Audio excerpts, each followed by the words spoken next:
Greetings, Minecrafters. Welcome to another Minecraft discussion. I'm back at the Notch. This is Kimberly Quinn, forgot to say that. Just very excited to have another chat with all of you. And the reason I'm a little distracted is our daughter was up here with little G just last week, and they ran to 3 bear cubs. And so Giovanni wanted, of course, to play with them. And so I'm keeping a partial eye out because no question when you see cubs, there's a mama really very close, even though they did not see her. So anyway, that's a perfect segue to our discussion, which is connection. Little G wanted to be connected with those bear cub friends. So connection is why we're here. That is the whole purpose of my discussion on this day with you, is that we are here for connection. That is the whole point. In a deeper level, to learn how to love ourselves and each other. But today we're just going to talk about the actual connection. And it's amazing how we can forget that, and myself included. We get all wrapped up in all this stuff that just doesn't matter. And here's the other thing: we say, "Oh, I'm more of an alone person. I'm a total people person." Well, wherever you land on the spectrum of that, because most of life isn't polarized, right? We've talked about it. We've got the introverts maybe over here who recharge their batteries by being by themselves, reading, walking in the woods. Actually, I'm super extroverted, but I also love walking in the woods because we can't put people in boxes like that. They recharge with smaller amounts of people or just solo time, right? And the extroverts, those of us who are extroverted, tend to rejuvenate, just feel so charged. But let's say for me, teaching and doing a big presentation, all kinds of people coming up, talking to you, sharing their stories, wow! It's like I just get so charged I could run laps around Vermont. So now wherever you are in there though, from introvert to extrovert and anywhere in the middle, no matter what, we all need to be connected. We all need each other, even if it's different amounts. And the deal is with connection, whenever connection is sort of missing, there's suffering.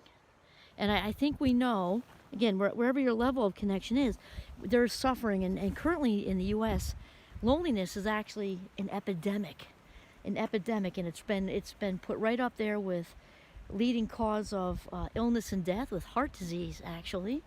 And connection is obviously, just what the doctor ordered for that. In fact, England, it's not just the U.S., England, I'm not going to get the years exactly right. I think of roughly 5-ish years ago, the then Prime Minister of England actually created a position for Ministry of Loneliness because they had such a huge problem over there. I created a government position to help deal with their loneliness issues. So we need connection or we suffer. That's just how it goes. And I guess ironically, that word sort of fits here. One thing that keeps us from connection is shame. There's lots of things that keep us from connection. It can be, time and this and that. But underneath it all, it's really the valuing of ourselves, just like we were talking about with practicing self-care and all that. So shame is that feeling of being flawed or defective in some way. Not enough. And that can keep us from connection. The irony here is that connection is kind of like the cure for shame. It's wild. So when we're feeling in that, I'm looking out for a bear, I'm getting a little distracted, I admit it. So when we're feeling that in that shame place, then it is then that we really need to seek higher ground. It is then that we need to seek higher ground and call somebody we trust. And the thing is, shame doesn't do well when it's spoken about. It shrinks when we get rid of it and with somebody's safe. We don't want to put that on them. We just want to be listened to, heard, validated, seen, and all of that. And so it's very important to seek higher ground, because shame does not stand a chance against genuine connection, compassion, and empathy.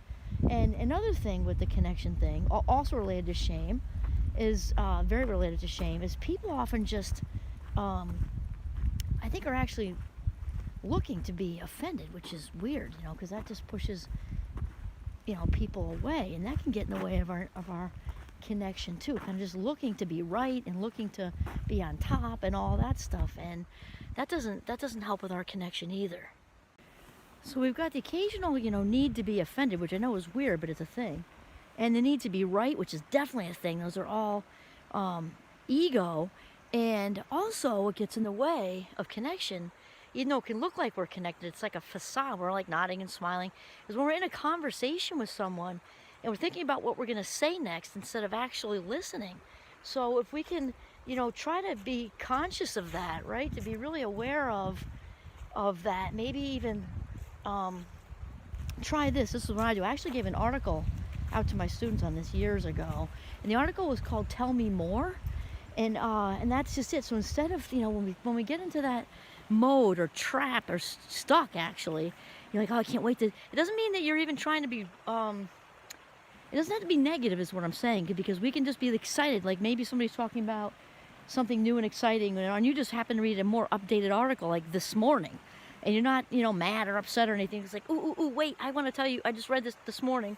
It's from some really credible source. But instead of doing that, to say, okay, wait, tell me more.